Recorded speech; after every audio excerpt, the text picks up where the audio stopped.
Hello everyone, আসসালামু আলাইকুম। কেমন আছেন আপনারা সবাই? ইভাস লাইফস্টাইলে আরও একটি নতুন ভ্লগ দেখার জন্য আপনাদেরকে ওয়েলকাম জানাচ্ছি।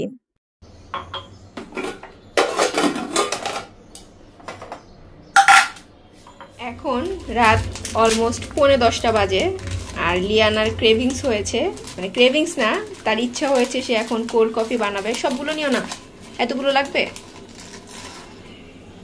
কোথা থেকে কি ভিডিও দেখে দেখে দেখে তার মানে এটা সেটা করার ক্রেভিংস হয়, খাওয়ার ক্রেভিংস হয় আর করার ইচ্ছা হয়।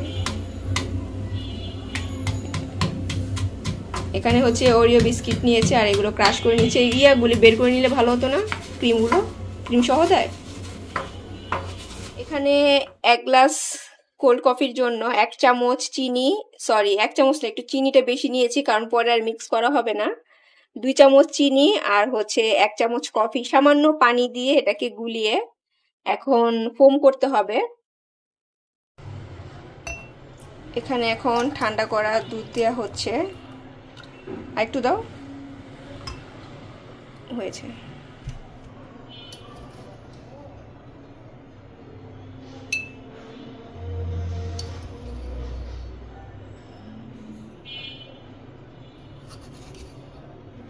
মিক্স করে নাও এবার।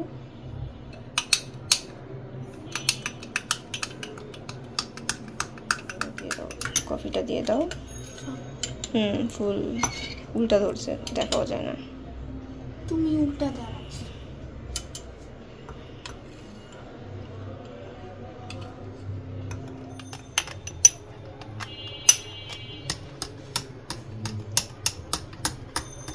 দাও।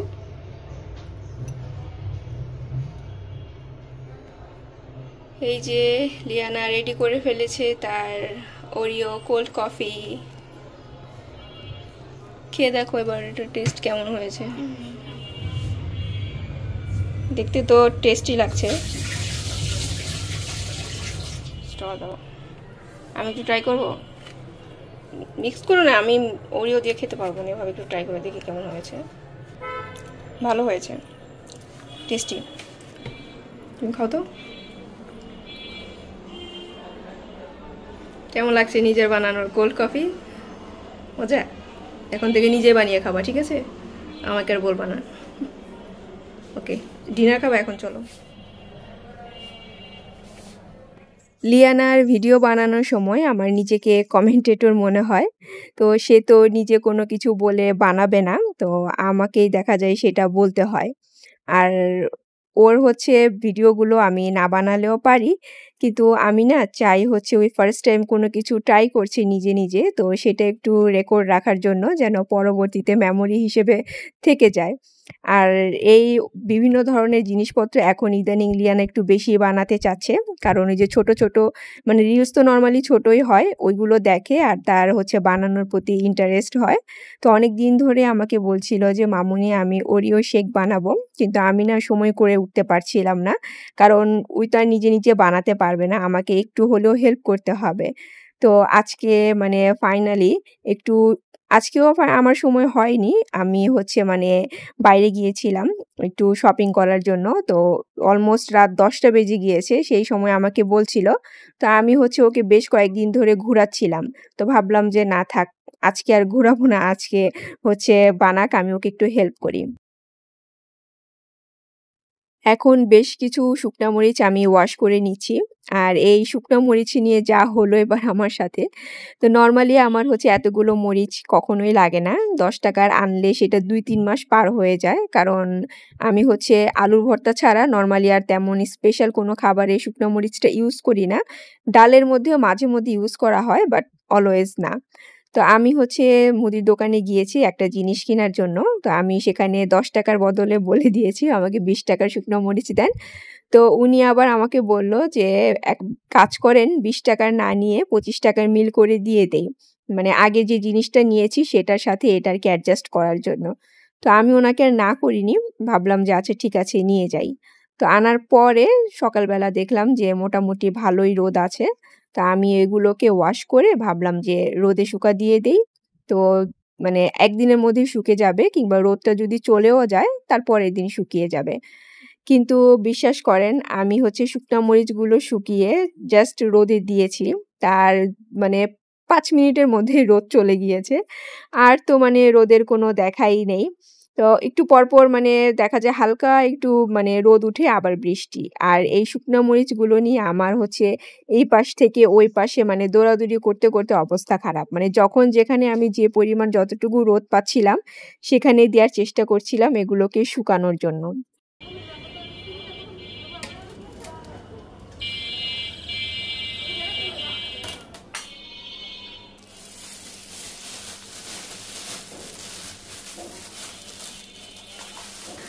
আচ্ছা, আমি শুকনা মরিচ ধুয়ে শুকানোর কথা বলতে গিয়ে আমি হচ্ছে মানে শুকানো এই কথাটা বলে ফেলেছি।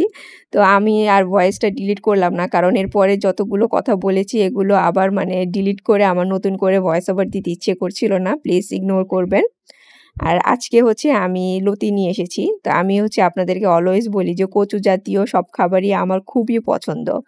তো লতিটাও আমার খুব পছন্দ কিন্তু আনা হয় না কারণ এই যে ক্লিন করার সমস্যা। মোস্ট অফ টাইম এরকমই হয় আমার যতগুলো খাবার মানে সবজির মধ্যে পছন্দ সবই হচ্ছে মানে কাটতে, ধুতে হচ্ছে ঝামেলা। তো অনেকদিন পর আমি আজকে মানে লতি নিয়ে এসেছি। তো ভাবলাম যে আজকে লতি খাবো। আর এই লতিগুলোকে আমি হচ্ছে সবসময় এরকম করে মানে যে তারের মাজুনি আছে এটা দিয়ে ক্লিন করি। কারণ বটি কিংবা নাইফ দিয়ে ক্লিন করতে গেলে আমার কাছে মনে হয় সময়টা অনেক বেশি লাগে। আর তারের মাজুনি দিয়ে করলে খুব দ্রুত করা যায়। তবে এটা করতে গেলে অবশ্যই একটা তারের মাজুনি নষ্ট হয়ে যায়। তো আমি যেহেতু সবসময় খাই না মানে ২ মাসে হয়তোবা ১ বার খাই কিনা সন্দেহ আছে। সো একটা তারের মাজুনি নষ্ট হলে আমার কাছে তেমন কোনো প্রবলেম মনে হয় না। আচ্ছা, লাস্ট ব্লগে আমার নানুকে দেখে অনেক আপুরাই আমার নানুর জন্য দোয়া করেছেন। So thank you so much. আর আমার শুধু কিন্তু নানু না, আমার দাদিও আছে আলহামদুলিল্লাহ। আর উনারা এত বেশি স্ট্রং মানে কি বলবো? মা আমরা হচ্ছে মানে বিশেষ করে আমি ২-৩ টা কাজ করার পর টায়ার্ড হয়ে যাই। কিন্তু ওনাদের এত এনার্জি মাশাআল্লাহ। মানে সারাদিন কাজ করতে পারবে। ঘরের সমস্ত কাজ তারা একাই করে ফেলতে পারবে উইথআউট এনি টায়ার্ডনেস। মাঝে মধ্যে আমি ২ জনকে জিজ্ঞেস করি যে, "আপনাদের এত এনার্জি কিভাবে আসে? মানে কিভাবে আপনারা এখনো পর্যন্ত এত স্ট্রং?" বয়স তো মানে অ্যাকচুয়ালি আর কম হয়নি। মানে 80 আপ তো হবেই। তারপরও মানে সব কাজ একদম মানে অনায়াসে করতে পারে। আমি লতি কিনেছিলাম ঠিকই, কিন্তু সেটা আর আমার সেদিন খাওয়া হয়নি। আসলে ভাগ্যতে যখন যেটা লিখা থাকবে সেইটাই হবে। সেটা খাওয়া হোক, ঘুরা হোক কিংবা কোনো কিছু কেনাকাটা হোক, যতই চিন্তা ভাবনা করে রাখেন এবং মুখের কাছে নিয়ে রাখেন কোনো লাভ হবে না। তো আমি হচ্ছে মানে বেশ কয়েকদিন ধরে না প্রতিদিনই দেখা যায় যে সবজি তো কেনা হয়। তো প্রতিদিনই লতি থাকে আর লতিগুলো না বেশ ভালো মোটা সাইজের থাকে। তো আমার খাওয়ার কোনো ক্রেভিংস হয় না। কিন্তু আমার যেদিন হচ্ছে লতি খেতে ইচ্ছে করছিল, ঠিক সেদিনই এত চিকন লতি ছিল, তো আমি আর কি বলবো? তো আমি কিন্তু মানে চিকন লতিগুলোই কিনে নিয়ে এসেছি। ভাবলাম যেহেতু খেতে ইচ্ছে করছে তো এগুলোই কিনে নিয়ে যাই। মানে শুধু খেতে না, অনেক খেতে ইচ্ছে করছিল। কিন্তু আমি বাসায় ঢোকার সাথে আমার হচ্ছে মাইগ্রেনের পেইন শুরু হয়। তা আমি হচ্ছে আর মানে কি করব? ওইগুলো ওইভাবে রেখে দিয়েই মানে ঘুমিয়ে পড়েছিলাম। তো আমার হচ্ছে না ঘুমালে আবার মাইগ্রেনের পেইনটা কমে না। তো ঘুম থেকে ওঠার পর যখন ব্রেকফাস্ট করেছি, সেই সময়ে হচ্ছে আর মানে লতি কেটে ধুয়ে রান্না করার কোনো টাইম ছিল না। তো এর জন্য সেদিন আমার আর লতি খাওয়া হয়নি। তো আমার ফ্রিজে বিফ রান্না করা ছিল। তো আমি ঝটপট ভাবলাম যে বিফ দিয়ে সাদা পোলাওর সাথে একটু মিক্স করে বিফ বিরিয়ানি রান্না করে নেই। কারণ দুপুরে তো এর চেয়ে চটজলদি রান্না আর কোনো কিছু হতে পারে না।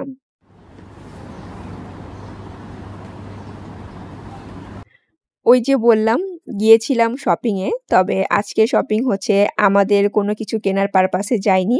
আমাদের যে বাড়িওয়ালি আন্টি আছে, উনার নাতিনের জন্য কিছু জামাকাপড় কিনতে গিয়েছিলাম।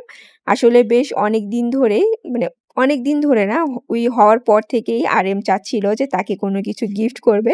কিন্তু আজকে কালকে করতে ১ বছর পার হয়ে গিয়েছে। তো মানে আমরা দেখা যায় আমাদের শপিং করতে যাই ঠিকই কিন্তু ওর জন্য কোনো কিছু কেনা হয় না। তো আজকে সকালবেলা আরেম বলল যে, "আজকে শুধু চলো বের হই।" মানে ওর জন্যই কিছু একটা কিনতে। তো প্রতিবার বের হই কিন্তু কেনা হয় না। আর আড়ং-এ গেলে তো কিছু না কিছু ক্রোকারিজ আইটেম আমার পছন্দ হয়। তবে যতবারই পছন্দ হয় আমি কিছু কিনি না, রেখে চলে আসি। তো আজকেও সেম অবস্থাই হচ্ছিল। তো এটা আমার খুব ভালো লেগেছিল। তো আমার কিন্তু কিনতে ইচ্ছে করছিল না। মানে টাকা দিয়ে, নিজের টাকা দিয়ে। তো ভাবলাম যে আরেমকে একটু বলে দেখি তো সে কিনে দেয় কিনা। যদিও আমি জানতাম আমি বললেই কিনে দিবে। তো ওকে বলার সাথে, সাথে আমাকে ওইটা কিনে দিয়েছে। তারপর সাজগোজে গেলাম। সেখান থেকে হচ্ছে আমি এই আনোয়ার টোনারটা নিয়ে আসলাম। যমুনাতে যাবো আর মিস্টার DIY তে যাবো না। এটা তো হতেই পারে না। আমি আর কোথাও ঢুকি যে না ঢুকি মিস্টার DIY তে তো অবশ্যই ঢুকি। তো কেনার পারপাসে দেখা যায় ঢুকি না। জাস্ট একটু দেখার জন্য ঢুকি নতুন কোনো কিছু এসেছে কিনা। কিন্তু ওই যে ঢুকলেই হচ্ছে কিছু না কিছু দরকার পড়ে আর পছন্দ তো হয়েই যায় ২-১ টা জিনিস। তো আজকেও হচ্ছে আমার বেশ কয়েকটা জিনিস মানে পছন্দ হয়েছে। আর কিছু, কিছু জিনিস আছে যে আমার অনেকদিন ধরেই লাগতো কিন্তু মানে আমি হচ্ছে আর কেনা হয় না। তো আজকে পেয়েছি তাই নিয়ে এসেছি। এখানে একটা ইয়াররিংস কিনেছি। তো লিয়ানা হচ্ছে এই ইয়াররিংসটা কিনবে বলল।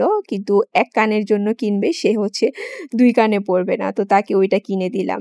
আর এই যে এখানে বাস্কেটটা দেখেন, এই ফোল্ডেবল বাস্কেটটা কিন্তু আমি হচ্ছে অনেকদিন ধরে দেখছি। মানে এটা তো একটা কমন বাস্কেট।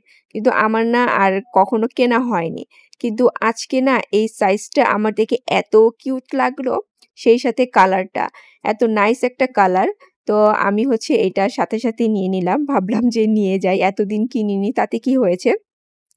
তারপর হচ্ছে একটা মানে ওই যে কি বলে জার কিনে এনে রাখলাম। ভাবলাম যে এগুলো হুটহাট করে লেগে যায়। এক্সট্রা একটা কিনে রাখি। আর এখানে হচ্ছে ফ্রিজ অর্গানাইজ করার জন্য আমি ২ টা বাস্কেট কিনেছি। তো এর আগেও আমি বড় ২ টা বাস্কেট কিনেছিলাম। ভেবেছিলাম ওইগুলো দিয়ে ফ্রিজ অর্গানাইজ করব। কিন্তু আর কিছু দরকার ছিল। তো এটার জন্য আর অর্গানাইজ করা হচ্ছিল না। তো আজকে কয়েকটা নিয়ে এসেছি। যদিও এগুলো ইনাফ না, বাট চেষ্টা করব এগুলো দিয়ে কিছু একটা করার। আর এখানে যে এই প্লাস্টিকের যে মানে প্যান্ট্রি অর্গানাইজিং যে বাস্কেট আছে এগুলো এত কিউট দেখতে। আর আমার কাছে মনে হচ্ছে এগুলো দিয়ে মানে প্যান্ট্রি অর্গানাইজ করলে হচ্ছে আপনার কিচেন কিংবা মানে যেখানেই রাখেন না কেন ওই জায়গার লুকটাই চেঞ্জ হয়ে যাবে। আর প্রাইসটাও খুবই রিজনেবল। আর এই যে ক্যান্ডেল কি বলে এটাকে আপনাকে ল্যান্টার্নটা দেখছেন। এই ল্যান্টার্ন হচ্ছে আমি প্রতি ঈদে রোজার সময় অনেক খুঁজি মানে রোজার আগে কিন্তু পাই না। তো এবার আমি হঠাৎ করে পেয়ে গেলাম। ভাবলাম যে এখনই নিয়ে রেখে দেই। নয়তো পরবর্তীতে দেখা যাবে রোজার আগ মুহূর্তে আমি আবার এটা খুঁজতে যাব। তখন হচ্ছে আবার পাবো না।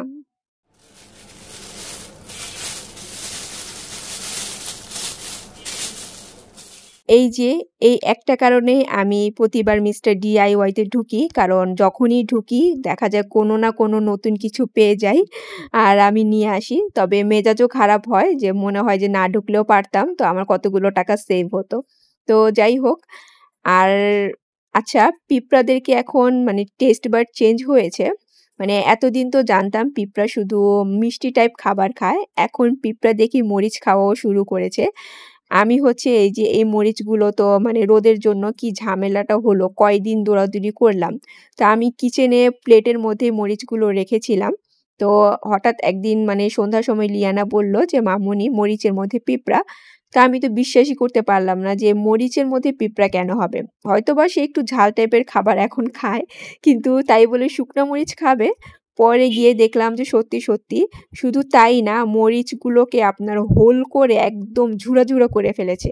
তো সেই সময় আমার মেজাজটা এত খারাপ ছিল, তো আমি হচ্ছে আর মনে করেন রেকর্ড করার মুড ছিল না। রেকর্ড করলে আপনারা দেখতে পারতেন। তো ওইখান থেকে হচ্ছে আমার বেশ অনেকগুলো মরিচ হচ্ছে ফেলে দিতে হয়েছে যেহেতু পিঁপড়া নষ্ট করে ফেলেছে।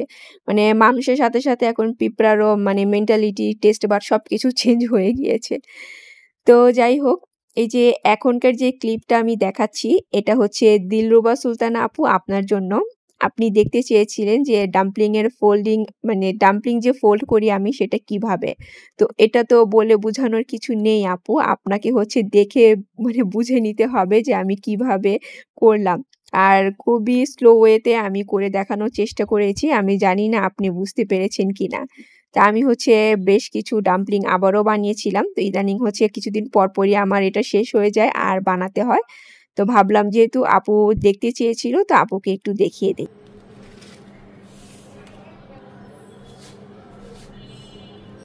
এখন আমি একটা সস বানাচ্ছি। তো একজন আপু মানে ডাম্পলিং এর সসের রেসিপি দেখতে চেয়েছিল আই থিংক। তো আমি তো বেশ কয়েক রকম ভাবে সস দিয়ে মানে ডাম্পলিং এর যেই ডিপিং সস সেটা বানাই। তো আমার চ্যানেলে বেশ কয়েকটা সসের রেসিপি আছে। আপনি চাইলে সেটা দেখতে পারেন। আর তবে আমি হচ্ছে শর্টকাটে এবিসি সস দিয়ে একটা মানে ডিপিং সস বানাই, যেটা কিনা খেতে খুবই মজা লাগে। তো আমি তো ১ম এ এবিসি সস নিয়েছি। আর এটা কিন্তু একটা সুইট সয়া সস। তারপর দিলাম হচ্ছে বেশি করে লেবুর রস। আর এখন দিয়ে দিলাম হচ্ছে চিলি ফ্লেক্স। তো আপনারা চাইলে চিলি ফ্লেক্সের পরিবর্তে যেটা আছে সেটা হচ্ছে কাঁচামরিচও ইউজ করতে পারেন। কাঁচামরিচ দিলে টেস্টটা একটু অন্যরকম আসে আর হচ্ছে চিলি ফ্লেক্স দিলে অন্যরকম। সেই সাথে দিয়েছি হচ্ছে সামান্য একটু বিট লবণ। তবে লবণটা আপনারা চাইলে স্কিপ করতে পারেন। আর লবণটা যদি দেনও একদম বুঝে শুনে দিবেন। কারণ এই টাইপের সসের মধ্যে কিন্তু অলরেডি লবণ দেয়া থাকে। তারপর এই যে আমি মিক্স করে নিলাম। আর এইটা কিন্তু আপনার যে ফিশ ফ্রাই, সেই ফিশ ফ্রাই এর সাথে খেতেও এত মজা লাগে। জাস্ট ফিশের সাথে আপনি হচ্ছে এটা মিক্স করে খাবেন। তারপর একদিন খেয়ে দেখবেন যে কত মজা।